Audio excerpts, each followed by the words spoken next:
Assalamualaikum warahmatullahi wabarakatuh. Salam sejahtera bagi kita semua. Salam Om Swastiastu, Namo Buddhaya, Salam Kebajikan. Perkenalkan, nama saya Kautsar Ariganto. Saya merupakan siswa dari Sekolah Menengah Atas Terpadu Krido Nusantara Bandung. Di mana di sini saya akan memaparkan materi mengenai hukum dan HAM. Tentu saja saya akan memaparkan materinya. Jadi saya akan memaparkan 4 indikator. Yang pertama, perspektif hukum tertulis dan tidak tertulis. Yang kedua, pengertian dan fungsi hukum. Yang ketiga, pengertian dan fungsi HAM. Dan yang keempat, penerapan hukum dan HAM. Kemudian langsung saja perbedaan dari hukum tertulis dan tidak tertulis. Yang pertama, dari hukum tertulis ditulis dalam kode atau konstitusi. Hukum tertulis biasanya dinyatakan secara jelas dalam dokumen hukum. Dua, jelas dan tertulis. Aturan dan prinsip-prinsip hukum dituangkan dalam kata-kata tertulis yang dapat diakses dan diinterpretasikan secara langsung. Kemudian yang ketiga, contoh-contoh dari hukum tertulis antara lain seperti konstitusi nasional, undang-undang, peraturan pemerintah, dan lain-lain. Kemudian hukum tidak tertulis. Yang pertama, berdasarkan kebiasaan dan tradisi, yang dimana dianggap berlaku dalam masyarakat. Kemudian yang kedua, tidak dinyatakan secara tertulis. Dinyatakan secara tertulis, ataupun aturan hukum tidak tertulis tidak dinyatakan secara spesifik dalam dokumen hukum tertulis. Seperti contoh, hukum adat, hukum kebiasaan, dan presiden hukum. Kemudian, pentingnya hukum tertulis dan tidak tertulis. Jika hukum tertulis, adanya kepastian hukum. Jadi aturan yang ditetapkan secara tertulis dalam konstitusi, undang-undang, dan peraturan memberikan pedoman yang jelas tentang apa yang diharapkan dari setiap orang.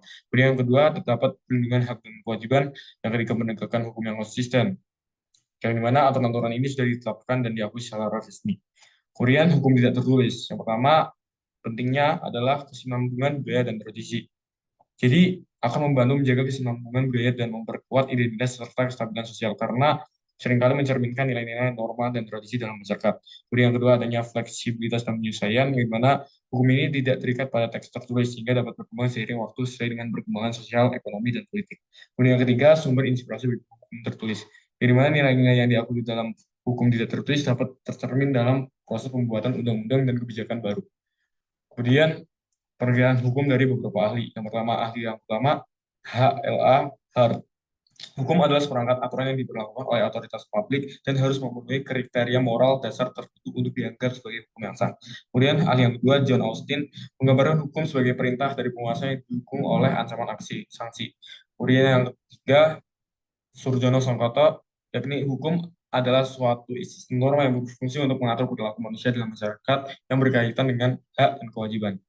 Kemudian fungsi hukum terdapat ada tiga, yakni regulasi perilaku, menegakkan keadilan, dan mempromosikan ketertiban. Regulasi perilaku itu hukum mengatur perilaku individu dan kelompok dalam masyarakat dengan menetapkan aturan dan norma yang harus diikuti. Kemudian yang kedua, penegakan keadilan, hukum menciptakan kerangka kerja untuk menegakkan keadilan. Kemudian yang ketiga, mempromosikan ketertiban. Hukum membantu menjaga ketertiban dalam masyarakat dengan memberikan struktur yang teratur dan sanksi terhadap pelanggaran. Kemudian contoh-contoh hukum yakni seperti hukum keluarga, hukum lingkungan, dan hukum pidana. Kemudian pengertian HAM dari berbagai sumber.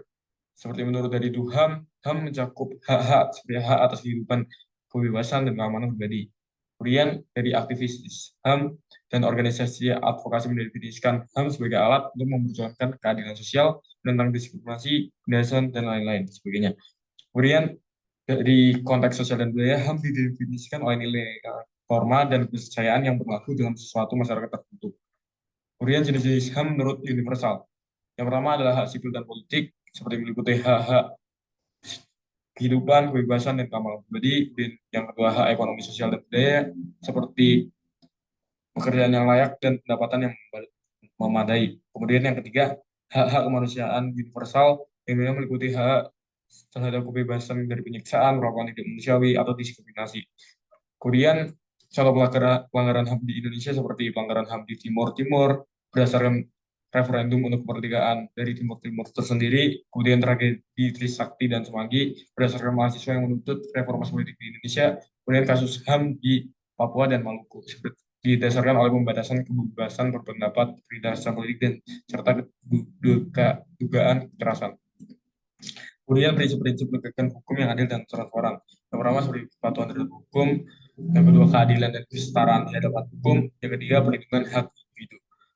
Kemudian peran dan tanggung jawab individu dalam menegakkan HAM. Yang pertama pemahaman tentang HAM.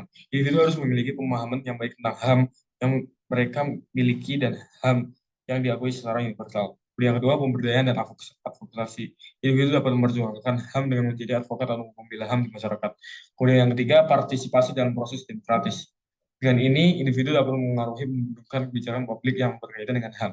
Kemudian yang keempat, penghormatan terhadap HAM orang lain. Individu harus menghormati HAM manusia orang lain, serta memastikan bahwa tindakan dan sikap mereka tidak merugikan HAM individu lainnya. Kemudian contoh upaya yang dapat dilakukan untuk mencegah pelanggaran HAM dan hukum, seperti halnya seperti pendidikan dan kesadaran masyarakat, Indonesia akan membangun kesadaran masyarakat tentang hukum dan HAM melalui pendidikan, pelatihan, seminar, dan kampanye informasi. Kemudian yang kedua, sanksi dan penegakan hukum dan HAM yang tegas. Yang ketiga, peningkatan akses keadilan. Dan yang keempat, kolaborasi internasional yang dimana bersama Uni Eropa dan organisasi regional lainnya untuk meningkatkan perlindungan HAM di tingkat global. Sekian presentasi dari saya, Kausar Rofianto, di mana saya sebagai calon duta hukum, saya ingin menegakkan kesadaran hukum bagi masyarakat yang luas. Kita harus menjadi generasi yang sadar hukum dan HAM. Saya Kausar Rofianto, pamit mengundurkan diri. Wassalamualaikum warahmatullahi wabarakatuh.